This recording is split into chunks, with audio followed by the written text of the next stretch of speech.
What makes us a human being? You said we can get stoned whenever we want to. So what makes us a human being?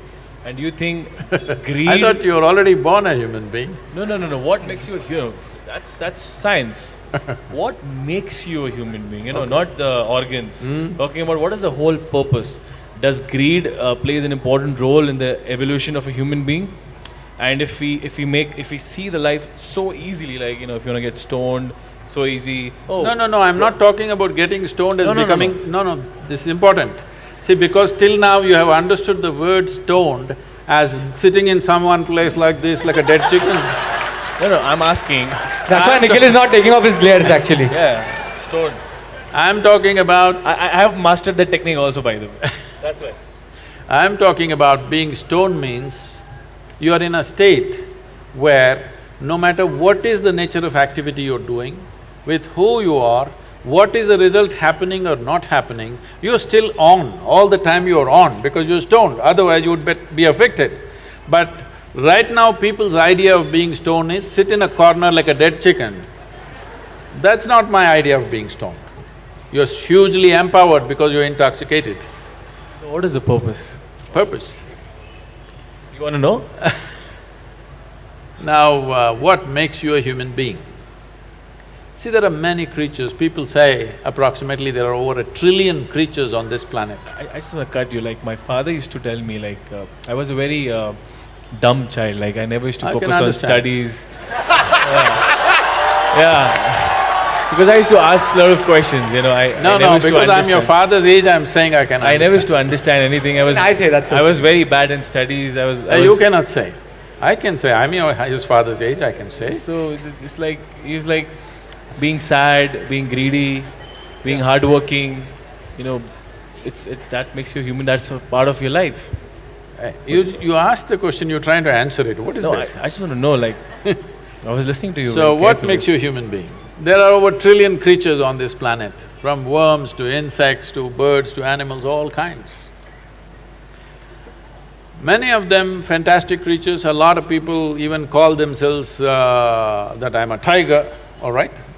Many are calling themselves lions, but tigers, lions, elephants, no matter what they are, they're just called that.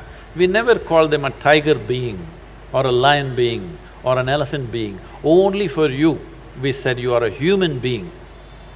This is because you are the only one who has the capability that if you exercise your choices, you know how to be. None of them know how to be. They're all programmed for compulsive reactions. They exist in a world where it's all by compulsive, instinctive reactions, but you know how to be. But human beings are trying to prove that they don't know how to be. They just don't know how to be, most of them, unfortunately. They're trying to prove the nature wrong.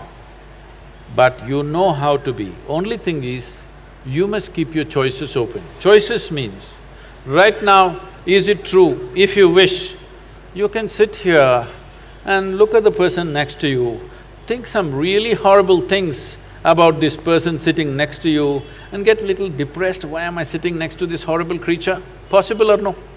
Possible. Or you can look at them nicely and think wonderful things about them, or don't even have to think anything. If you don't think anything, simply look at another life, you can sit here in wonderful company. Possible or no?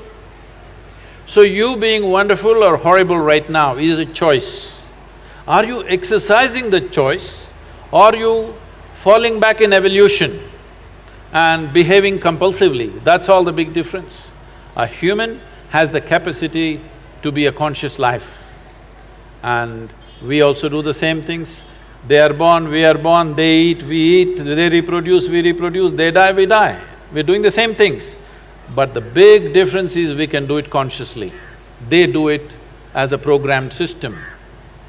This one thing if you do, suddenly you will see your experience of life is so phenomenal that it is such a big phenomena.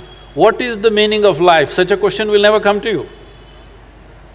There is no such thing as meaning of life. It's a phenomena beyond all meanings. If there is no profoundness of experience, if you're living on the surface, especially if you're living in the thought process, then you are thinking, what is the meaning? because all you have is words. When you're full of words, you want a meaning for the word. Tell me what is the meaning of a tree. Tell me what is the meaning of a bird. Tell me what is the meaning of the cloud. What is the meaning of the empty sky? Is there some meaning to it? Meanings exist only in human heads. The universe has no meaning. It's too fantastic to be trapped in a meaning. That's the